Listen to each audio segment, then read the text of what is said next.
Bilang isang middle-aged na nagbabalik loob bilang isang nurse sa facility, na-realize ko na kailangan ko na talaga ng malaking sole na rubber shoes. Kasi yung paa ko, iba na talaga yung pagod ko. So, kung makikita nyo, medyo Hagardo Versosa na ako kasi bida-bida kasi ako eh. Kaya, ayan, napagod tuloy ang eksena. Okay, pinaka-short na a day in my life as a balik-loob na nurse na nasa middle age. So, as usual, mapapagod na naman ako. At kung mapapansin nyo, it's 5:15 in the morning. Ganyan kaaga na dapat lumabas talaga ako kasi 6 a.m. yung duty ko hanggang 2 p.m. Sa ngayon, fresh-freshan pa ang eksena ko dito, no? Pero mamaya, Hagardo Versosa na. So, ang problema dito kapag malayo talaga yung inuuwian mo, either traffic o kaya walang sasakyan. At ngayon, yung problema ko, walang masakyan, as in 15 to 20 minutes akong nag-antay. After 6 hours, medyo Hagardo Versosa ako. Kasi kailangan ko talagang matutunan yung mga procedure dahil short lang yung training ko. Iba talaga ang adjustment ng katawan mo pag middle age ka na, medyo madali ka na mapagod, kahit na 4 hours, grabe na yung paa mo, no? Unlike before na kahit na 8 hours, carry ko, ngayon hindi na. Ay, alam nyo, siguro, I badly need running shoes. As in yung running shoes talaga na pang duty kasi, grabe yung paa ko. Alam nyo yung hindi kayo nag-clinical for how many years? Tapos ngayon, di ba?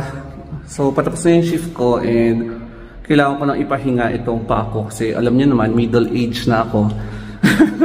Madaling mapagod yung mga paa natin.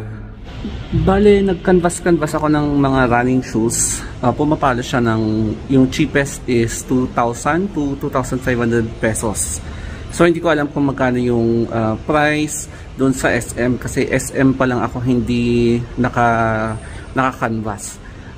Ganun din sa online. Ukay-ukay tsaka online, same yung price nila. Pumapalo sa between 2,000 to 2,500. Kaya kung gusto niyo akong sponsoran, mas maganda, di ba? Tsaka sa duty, hindi pwedeng maging mahinhin ka kasi yak, sasabihin na naman nila sa'yo, iirapan ka. Siyempre nakakahiya kasi nagtitrainee lang ako.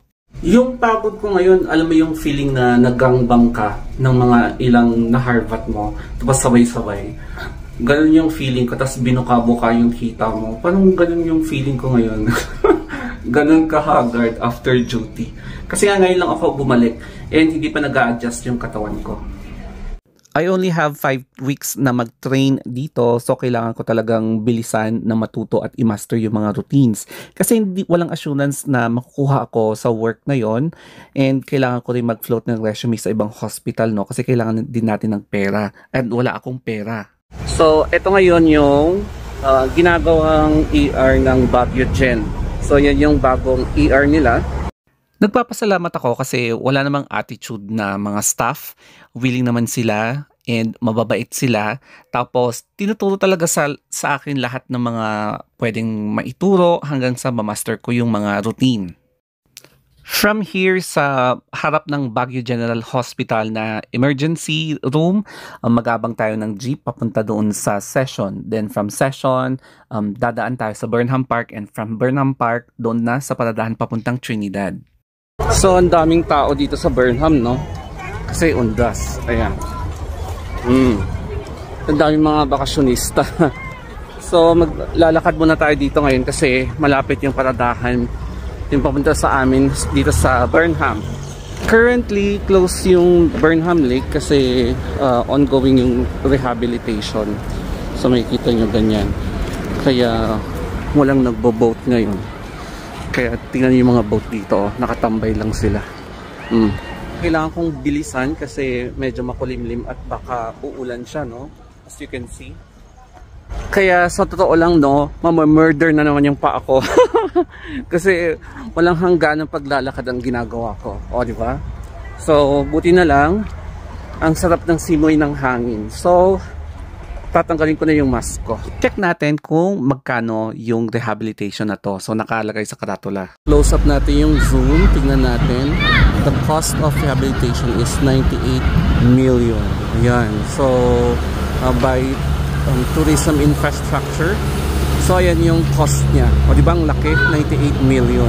Silipin natin kung sino yung contractor. So Dungan Constructions and Trading Corporation, tapos Moment Diagram Builders. Ayan yung mga pangalan.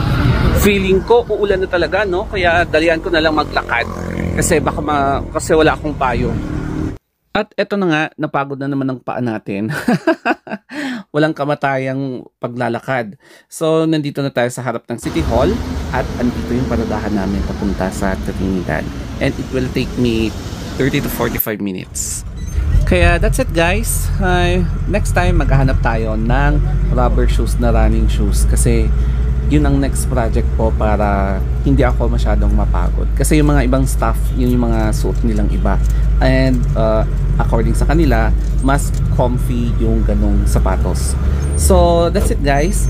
Uwi na tayo. Goodbye!